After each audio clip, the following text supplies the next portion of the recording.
Let's Stay Rich, an initiative by Cnbc Tv18 and the Indian Super League that helps the players of this Premier Football League manage their money better. After all, investing is the only time that you can spend money to make money. And that's the hope, to make your money grow at a faster clip than inflation. After all, it's not just about how much money you make, it's about how much you multiply it and how long it lasts you. And that's the hope and our aim for this young football star as well. Here is Keegan Pereira and his staggering rise to fame. There are a few young cricketers who give up the lure of cricket and transition to football. Keegan Pereira is one such.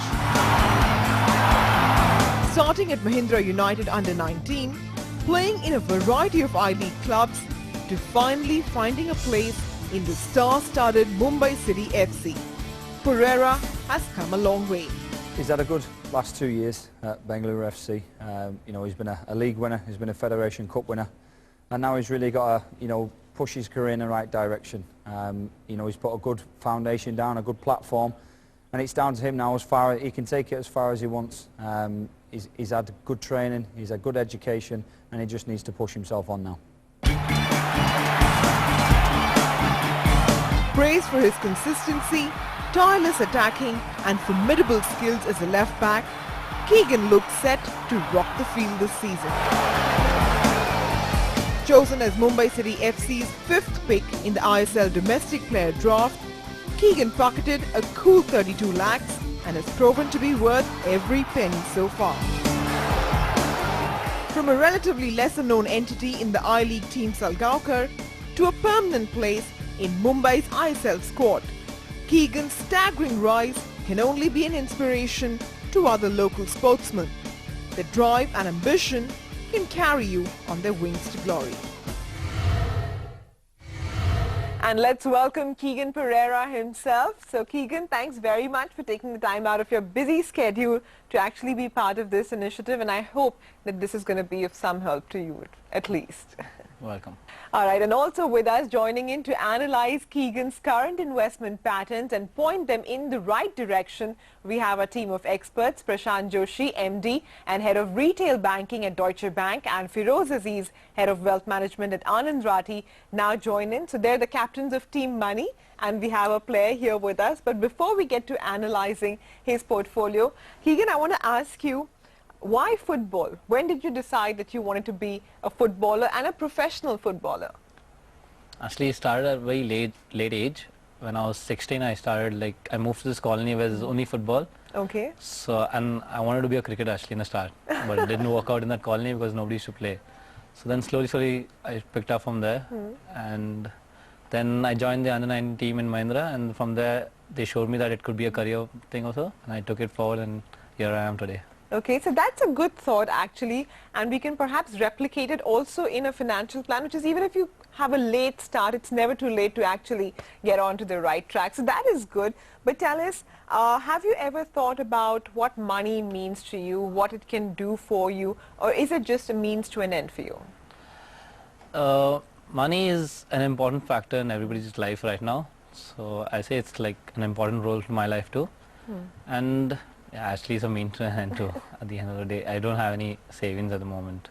Okay, and is that your biggest fear? What scares you the most about not having savings? Yeah, that's one of the biggest fears right now, not having savings for my future and stuff like that. Have you actually planned for some contingency fund? Do you have any like a backup investments which actually come to your rescue when you actually suddenly need money? Or right now I started off with this Provident Fund. That's the only thing right now I have, and I've not thought of anything besides that. Keegan, how would you classify yourself? You are a spender, you are a wise spender, you are a impulsive spender, or No, wise spender. you are a wise spender? That's a very good thing. Yeah. so long back as a child, what pocket money you would get, would you actually have a saving habit with it?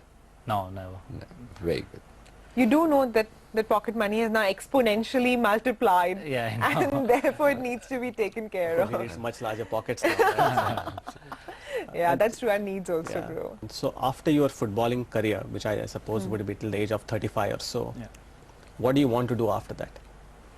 I would I was thinking of going into coaching, Okay. and if that doesn't work out, maybe if I save enough, I want to have my own restaurant. So that's a good That's idea. nice. Are you fond of eating or are you fond of cooking? Cooking. I'm actually fond of cooking. Wow. Okay, if not football, it could have been Master Chef. Yeah. So yeah, either way you'd have been famous, not to worry. But all right, let's do one thing. Let's take a break now. When we come back, we'll try and do some heavy lifting. So we'll streamline Keegan's financial portfolio, and our experts will add that missing alpha to it so that he needn't worry about his secure future. So stay tuned and let's stay rich.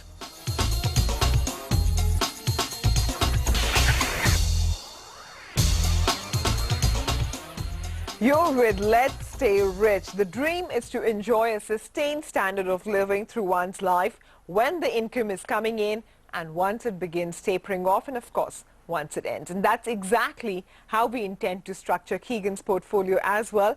Prashant Joshi of Deutsche Bank and Feroze Azeez of Anand Rathi are our two guests who are guiding Keegan in structuring his financial plan. All right, so we spoke about Keegan's dependents. He has a mother and a wife that he needs to take care of. In that case, have you thought about insurance? What kind of insurance do you have right now besides what the club gives you?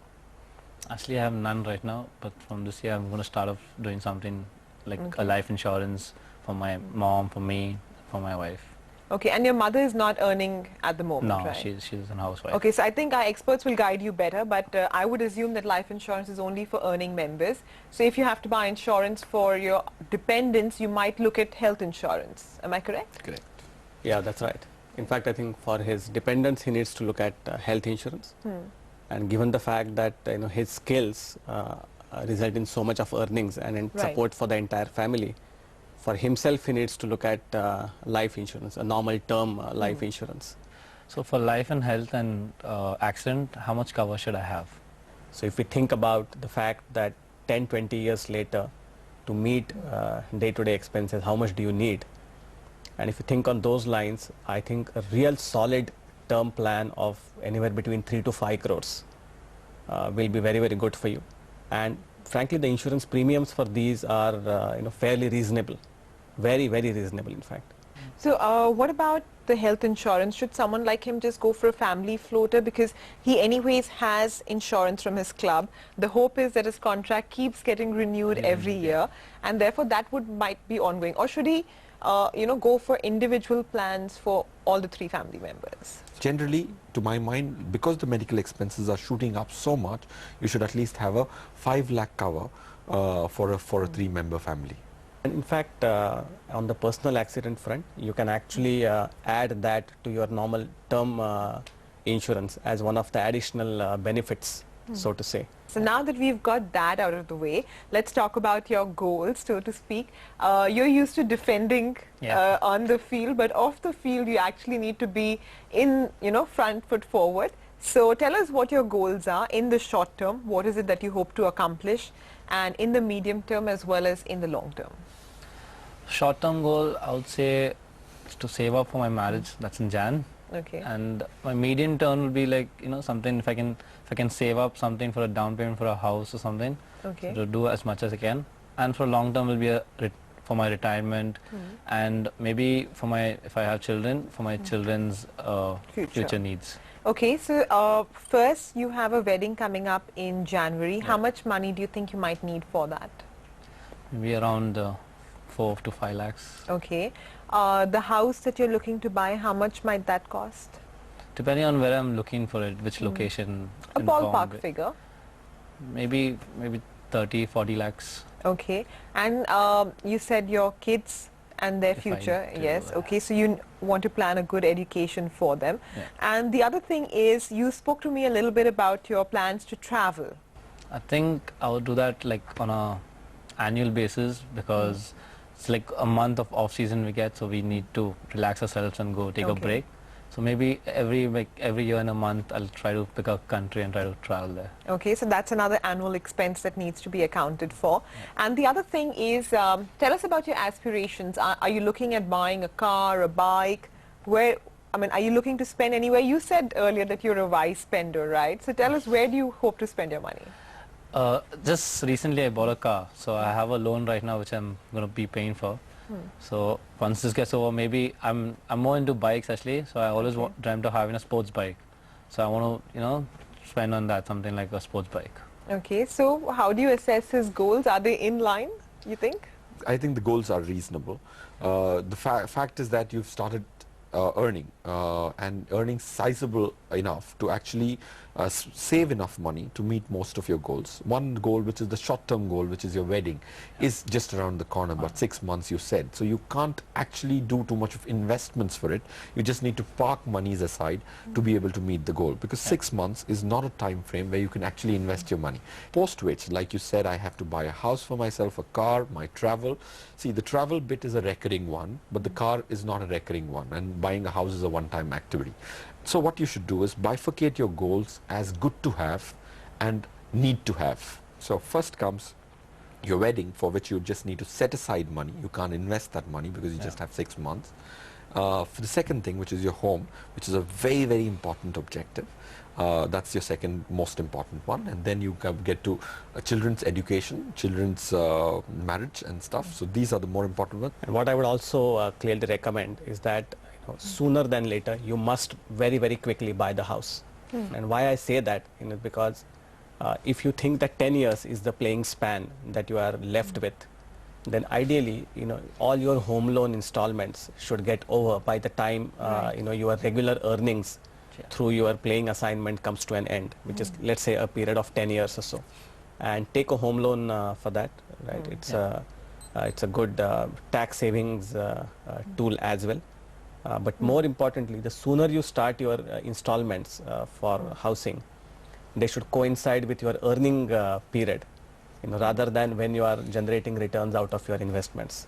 And as your contract gets bigger and better, you can even look at prepaying it and finishing it off before you perhaps even hit 35. But tell us one thing. You said you're comfortable with so far very safe instruments. You've just experimented with the bank FD and now with PPF, right? I'm not knowledgeable about all this, so I'm not taking a big risk in all this. Do you think he could be the right candidate to explore equity? Yeah, of course. Yes. In normal course, someone like him, actually, we would classify him as an aggressive risk profile, someone who can absorb a lot more risk despite being a defendant on the field. But the critical difference between any other normal employee who works and him is that he has really, let's say, 10 to 12 years of peak earning period. And that's the most critical period as far as he is concerned. If I factor that in, I would then like to classify him as moderate risk profile. But even then, for his goals that he did talk about, whether it is children's education or setting up your own restaurant after 10 to 12 years, he will need a sizable sum of money at the costs of 12 to 15 years later, which are going to be at least 5 times more than what they are today. Which means necessarily he needs to start educating himself and thinking about equities. And that makes sense also because you're in the highest tax bracket, right? Yeah. So it's going to also be tax efficient over the longer term. So what mutual fund is good enough for me? Equity funds are the funds which will, over long periods of time, make you twice more than a debt fund. If you look at the last 25 years, you will at least make 14 to 15%. So the largest compounding impact is going to come when you make the higher double-digit returns. So equity funds would be the largest component of a person's portfolio, especially at your age. So equity funds. In equity funds, there are several categories, but to make things simple, just look at the large cap funds and the mid cap funds. So what are the criteria to knowing the good funds? Rather than actually going into the nitty-gritty of which are the criteria, the cumulative outcome of that is expressed in stars. So just look at those, and I think if you've bought yourself a 5-star fund, I think you've done your trick anyways. One final question, Keegan. Does your family or you have any affinity to investment in precious metals, maybe gold or silver? No, I don't think. No? Okay, so which in today's scenario is not too bad, right, given the way prices are trending. So would you advise him any allocation to that or nothing at all? So I wouldn't advise him any, if the family doesn't need it, right? And his wife is going to come find you. Yeah, absolutely. Yeah. At the risk of your wife finding me too, I would reiterate so that gold as an asset class over the next couple of years is going to be very very subdued. All right, but the idea in any case is to curb down on the spending and look at investing rather than just saving. All right, on that note, the heavy lifting's been all done, and all that's left now is to structure it into a plan that can easily achieve all of Keegan's objectives and goals. So you'll want to stay tuned to find out what Keegan's portfolio actually looks like. And remember, let's stay rich.